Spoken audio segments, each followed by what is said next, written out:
तर नमस्कार मित्रांनो, स्वागत आहे तुमचं आपल्याच मराठी यूट्यूब चॅनलमध्ये. आणि मित्रांनो, आज आपण एका महत्त्वपूर्ण माहितीबाबत जाणून घेणार आहोत, जी लाडक्या बहिणींसाठी खूप महत्त्वाची आहे.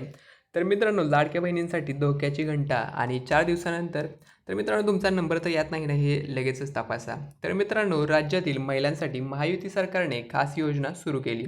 आर्थिकदृष्ट्या दुर्बल महिलांना दरमहा ₹1500 देण्याचा निर्णय घेतला. राज्यातील कोट्यवधी महिलांनी लाडकी बहीण योजनेचा लाभ घेतला. मात्र आता तर मित्रांनो, महायुती सरकारने विधानसभा निवडणुकांच्या केवळ काही महिने आधीच त्यांची महत्त्वाकांक्षी मुख्यमंत्री माझी लाडकी बहीण योजना घोषित केली, ज्या अंतर्गत राज्यातील आर्थिकदृष्ट्या दुर्बल महिलांना दरमहा पैसे देण्याचा निर्णय घेण्यात आला. त्यानुसार राज्यभरातील 2 कोटींपेक्षा अधिक लाभार्थी महिलांनी या योजनेसाठी नाव नोंदवलं आणि पात्र लाभार्थी महिलांना तेव्हापासून दरमहा ₹1500 दिले जातात.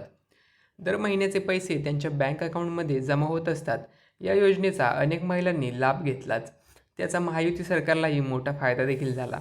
लाडक्या बहिणींनी विधानसभा निवडणुकीत भरभरून मतदान केल्याने महायुती सरकार पुन्हा सत्तेत आले. मात्र आता याच लाडक्या बहीण योजनेच्या लाभार्थी महिलांसाठी अत्यंत महत्त्वाची बातमी समोर आली आहे.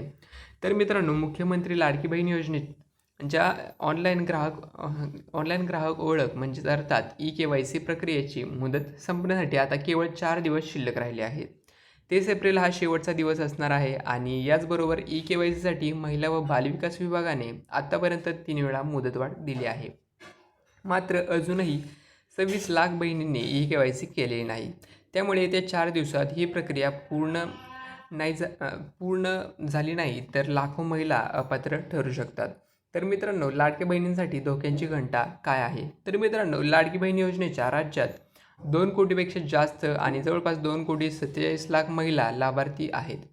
पण जवळपास 26 महिलांकडे ई-के-वाय-सी करण्यास पुरेशी कागदपत्रे नसल्यास त्यांची ई-के-वाय-सी प्रक्रिया अजूनपणे पूर्णपणे झाली नसल्याचे समोर आले आहे. लाडकी बहीण योजनेसाठी ई-के-वाय-सी करण्याची मुदत आत्तापर्यंत 3 वेळा वाढवण्यात आली आहे. आता 30 एप्रिल 2026 ही शेवटची तारीख असून त्यानंतर ज्या महिलांची ई-के-वाय-सी नसेल त्यांना या योजनेचा लाभ मिळणार नाही आहे. तर मित्रांनो, महिला व बालविकास विभागाने मुदतवाढ दिली होती. मात्र अजूनही 26 लाखपेक्षा अधिक महिलांनी ई-के-वाय-सी केलेलीच नाही. आज 27 तारीख आहे आणि त्यामुळे ही मुदत संपण्यासाठी आता फक्त 4 दिवस म्हणजे 30 एप्रिलपर्यंत उरले आहेत. तर मित्रांनो, मात्र या लाभार्थी महिला शेवटच्या 4 दिवसात ई-के-वाय-सी पूर्ण करतील याची शक्यता कमी असून त्यामुळे एप्रिलनंतर लाखो लाडक्या बहिणी या योजनेसाठी अपात्र ठरू शकतात, अशी शक्यता महिला व बालविकास विभागाने व्यक्त केली आहे.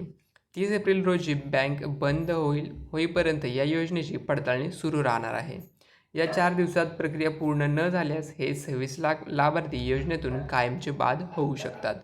त्यामुळे ज्या लाडक्या बहिणी अद्यापही ई-के-वाय-सी केलेली नाही त्यामुळे त्यांनी लवकरात लवकर प्रक्रिया पूर्ण करावी, अन्यथा त्यांना योजनेचा लाभ आणि मिळणारे पैसे त्यांच्यापासून वंचित राहावे लागू शकतात.